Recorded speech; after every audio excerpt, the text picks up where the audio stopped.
But speaking of that, we got a lot of news and announcements for the future of gaming. Yesterday, Summer Games Fest kicked off, and it had quite a lot of little surprises, some big reveals. Spider-Man 2 got a release date out at Summer Games Fest. I'm actually quite impressed. This felt like, obviously the replacement for E3, but a dimensional multi-games show to kind of pivot from the Game Awards show in the winter to the kind of the summer, to kind of have like two big kind of game shows. And I thought Jeff did a fantastic job. We haven't seen a live show in a while. I was wondering if we're going to see some flubs. There are things I avoided, like the Final Fantasy VII Rebirth trailer. I haven't played through Final Fantasy VII, remake yet, and so I actually held off on watching that trailer. And now obviously I have more, incentive and demand for me to go and play through that. But now we're here at the at the fun month of June, where I literally have Final Fantasy 16,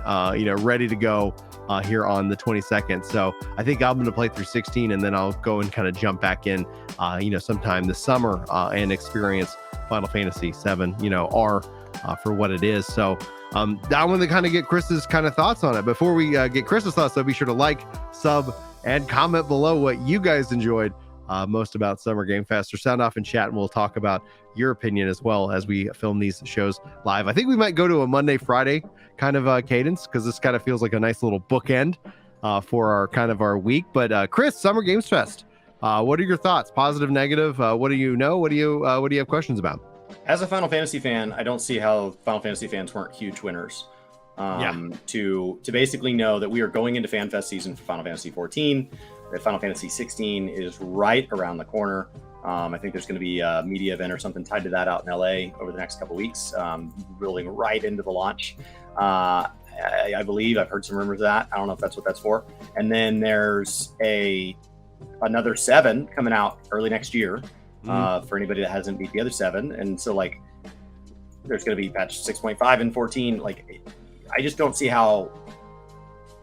If you're like, well, maybe I should pick up the Pixel remasters, I don't see how you need those any sooner than next summer. It's nonstop Final Fantasy content from next month until basically next summer. There's always going to be something you could be churning away at, unless you just get to play a lot of games in a given week. For people that only play 2 to 8 hours a week, which is the typical gamer, you've got more than enough meat on the bone to just consume only Final Fantasy content. But that wasn't the only thing at the show. Yeah, it definitely wasn't. I see chat. Is he saying mother effing Nick Cage showing up for Summer Games Fest? Just walked out. Oh, dude, Julie and I love Redfield. Renfield. Because he's Dracula in that movie, and he's I'm a Nick Cage fan. I'm not gonna lie. The guy makes solid movies, and I hope that he's got his financial situation. He makes a lot of movies. Some of them are solid. Yeah.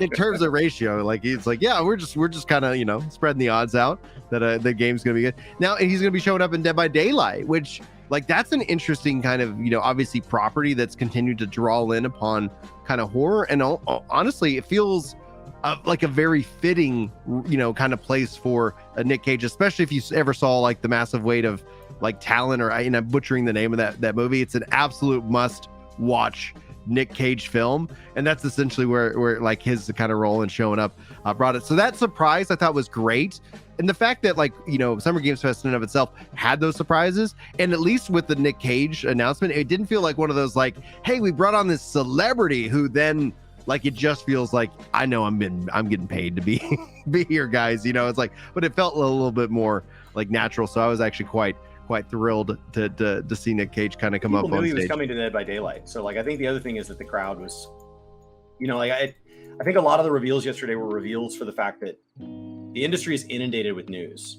So I was surprised at the Path of Exiles 2 announcement, but Path of Exiles 2 fans were not. So I think that we're also just in a time where you have a mixed crowd, and that makes it a warmer reception, because you have people that are I've been looking forward to this, and you have other people that are what is happening? Yeah. And that's actually something that's an interesting point, right? Because one of the things that I've kind of I guess kind of been annoyed by, but also talked about just to bring awareness about it, is that while I feel 2023 has been a really good year for games, at least I feel like I'm enjoying, the games that I'm playing, and I keep hearing that the games I'm playing suck. Everybody's like, Forspoken is garbage, and then it feels like every game is like an online race to be like the worst game of 2023. And I'm like, I play them, play Redfield, and it's like, yeah, it's not a perfect game, but I'm like, I'm enjoying myself. Like, I don't know, I'm just finding that 2023 has been a really fun year for me personally.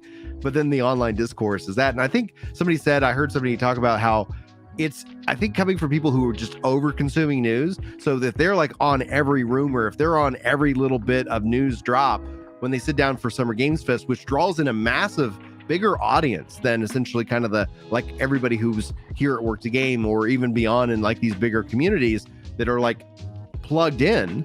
Like a lot of the news in and of itself isn't that massive, right? Because I think Throne and Liberty dropped a really great trailer yesterday, Summer Games Fest. So I was excited to see that. They finally launched the site. You can now sign up for the closed test that is apparently coming pretty soon. And this is really good. Like, this is something I'm personally excited about. But when you go through like the information, a lot of it isn't brand new, to me. It might be brand new to somebody who's now like, wait, what's this game? It's coming to consoles. It's coming to. People are surprised 14's getting an expansion. They're going to find out late July. They're like, whoa, I heard you guys are getting an expansion for 14. This is news to me. Well, like, welcome to the earth, you beautiful, summer sweet child. There's so much to tell you, and also, like, we'll also teach you about the other side of the coin whenever you understand the pattern. When you have Chris's spreadsheet downloaded and have all the future dates pretty much locked in, there's that side of it too. There's all kinds of fans. So, like, I think that was an important announcement. The Sonic, the game, they showed off with the kind of the modern look, but with the classic kind of 2D gameplay. I think that's going to be that's something that excites me. But then obviously the debate shifts to, is that a $60 game? Is that a $70? Like, is that worth the price of a modern game? And most likely it really all depends on what else they offer. Because if they're just going to sell you, Sonic, 5, that's all like, hey, we've got really great graphics, but we've got classic Sonic gameplay, and that's it. I don't know if people will justify that. Like, if you try to sell, any kind of game, but if they end up having all kinds of features and things like that really kind of keep you engaged, like, then price becomes a whole different kind of conversation. But I'm not really ever worried about price, because we know that as long as it's not a Nintendo IP, that prices will continue to fall with these games until they kind of reach that $20 to $40, ultimate sweet spot, of which that, when sitting out on the market, that's how that goes. The obviously Final Fantasy VII Rebirth trailer, big announcement, smart announcement. A lot of people, I heard a lot of discourse about how they got that at Summer Games Fest, how they got the announcement for the Spider-Man 2 release date. I think that's important because that allows that information to get out there.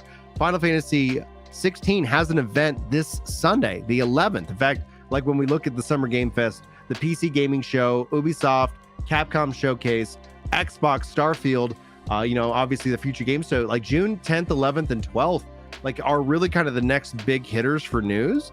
And this allows Square Enix to kind of have their Final Fantasy 16 event.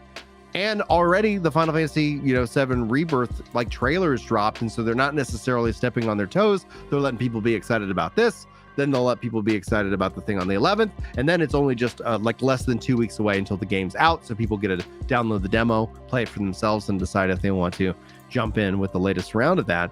So I felt like overall, like, it was a really good show. Lots of really good pieces of like news. The one thing I would say, like, if where I think they missed, and this is just in the games that I'm currently like excited about, like, I didn't see anything about Blue Protocol, and I didn't see anything about a New World, like the New World expansion. I thought this would be a really good time to kind of have that New World expansion trailer, but then they might be sitting on it because it either isn't ready, or they're going to launch it, sometime this summer to build up hype for whenever they have a more firmed release date. I just thought that you had a lot of eyes on Summer Games Fest. That would be a really interesting time to have, like, that hype kind of trailer with the announcement of the expansion.